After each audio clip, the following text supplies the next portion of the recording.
26 जुलाई साल 1999 जब हमारा भारत कारगिल युद्ध में विजय हासिल किया था।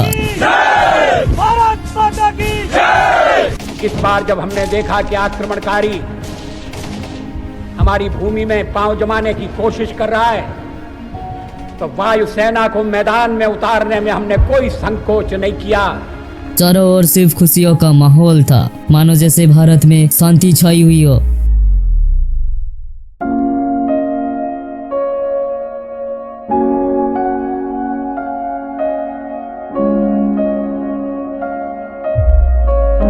लेकिन किसको क्या पता ये खुशी ज्यादा देर तक रहने नहीं वाली।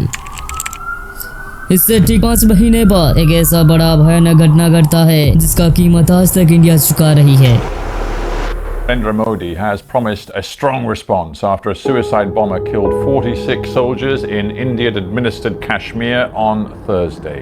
India has said it will ensure the complete diplomatic isolation of Pakistan following the attack, the deadliest to hit the disputed territory in decades. पापा क्या हो गया पापा को? भारत पर सबसे बड़ा आतंकी हमला, आतंकवादी, 160 से ज्यादा हत्या। Could be attempts by terrorists to attack by air. Christmas का वक्त था। बहुत सारे इंडियन फ्लाइट के थ्रू अपने घर लौट रहे थे। आमतौर पर काठमांडू से दिल्ली जाने वाले 2 घंटे का समय लगता है, लेकिन इन्हें पता नहीं है इस 2 घंटे का सफर 7 दिन और रात बनने वाला है। चारों ओर खुशियों का माहौल था, लेकिन अचानक से मंकी कैप पहने हुए 5 आदमी अपनी बैग से पिस्तौल निकालती है और प्लेन में सभी पैसेंजर को डराने लगता है, मानो ऐसे जैसे कि उनकी बात ना मानी तो अभी गोली मार देंगे। हाईजैकर कैप्टन देवी शरण को गन पॉइंट में रखकर इंस्ट्रक्शंस देती है वेस्ट की तरफ उड़ने को। Fly the plane towards west only. उसके बाद प्लेन लाहौर के एयरपोर्ट जो पाकिस्तान में है उस तरफ उड़ने लगता है, लेकिन पाकिस्तानी एयर कंट्रोलिंग वाले इसे एंट्री करने के लिए साफ साफ मना कर देते हैं। दूसरी तरफ शाम के 4:40 में इंडिया के एयर ट्रैफिकिंग कंट्रोलिंग को इस हाईजैक के बारे में पता चलता है। ठीक 5:20 पर तब के प्राइम मिनिस्टर अटल बिहारी वाजपेयी जी और उसके प्रिंसिपल सेक्रेटरी ब्रजेश मिश्र को इस हाईजैक के बारे में पता चलता है। जब Pakistani air traffic controlling authority ने प्लेन को एंट्री को लेकर स्ट्रिक्टली मना कर देते हैं, तब कैप्टन देवी शरण हाईजैकर को प्लेन के रिफ्यूलिंग करने के बारे में बताते हैं। I really begged for passengers that please let me land. Everybody will die. इसके बाद पंजाब के अमृतसर के एयरपोर्ट पर शाम के 6:44 में लैंड किया जाता है।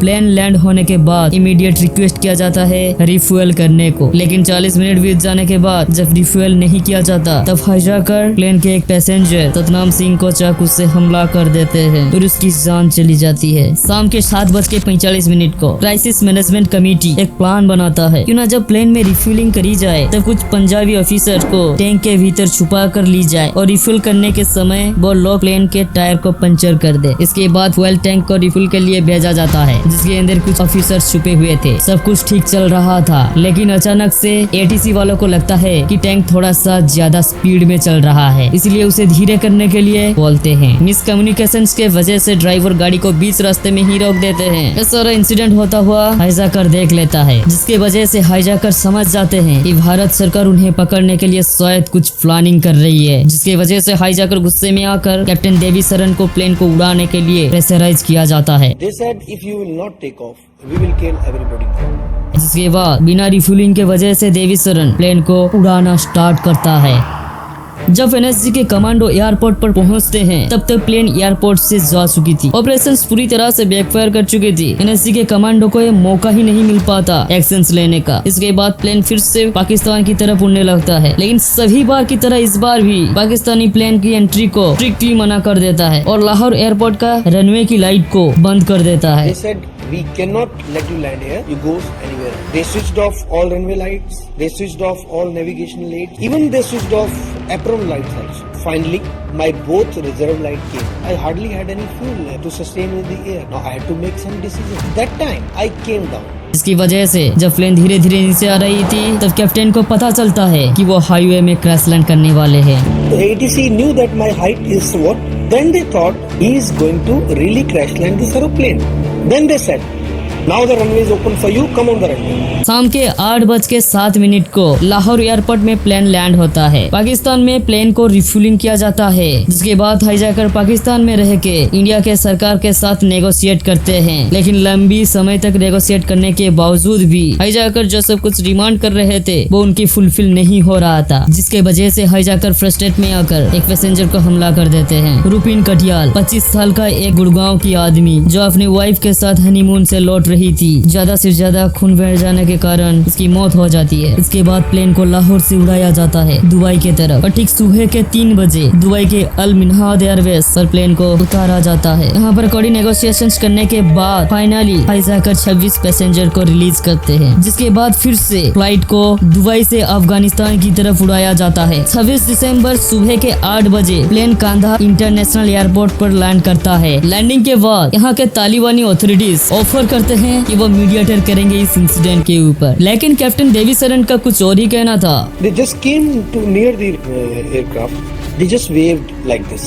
And chief hijacker was looking at them and he also just waved like this. That time I was totally zapped. I said, now inside also hijackers and outside are terrorists. Finally India के negotiator के team Kandahar पर पहुंचते हैं, जिसको lead कर रहे थे विवेक करसू और होम मिनिस्ट्री के ऑफिशियल्स अजीत दोभाल के द्वारा। काफी वक्त नेगोशिएट होने के बाद अहमद ओमर, साइद शेख, मसूद अजहर और मुश्ताक अहमद जरगार को छोड़ दिया जाता है, जिसके बाद हाईजैकर सारे पैसेंजर को प्लेन से रिहा कर देते हैं। पैसेंजर लौटने के बाद काफी इंपॉर्टेंट चीजें हाईजैकर के बारे में बताता है। पता चलता है प्लेन के अंदर 5 हाईजैकर थे, जिन्होंने अपना अलग अलग नाम रख रखे थे। सबसे बड़ा था इनका लीडर, जो अपने आप को चीफ करके पुकारता था, और इसके अलावा और चारों के नाम बर्गर, डॉक्टर, शंकर और भोला, ये इनके फर्जी नाम थे जो इस्तेमाल कर रहे थे हाईजैकिंग के वक्त, लेकिन इनके असली नाम हमें बाद में पता चलता है। इब्राहिम अख्तर, शाहिद अख्तर शायद, सनी अहमद काजी, जाहुर मिस्त्री और शकीर। ज्यादा देर तक हाईजैकर पाकिस्तानी थे। जितने भी प्रिजनर के रिलीज रिमांड किया जा रहा था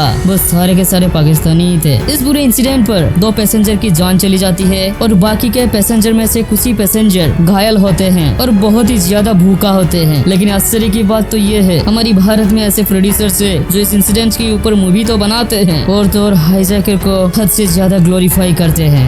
So well my friend, हमारा बस इतना तक का था। वीडियो को लाइक करना, चैनल को सब्सक्राइब करना और बताना आपको कौन सी चीजें पसंद नहीं आई। तो मिलते हैं एक और वीडियो के साथ।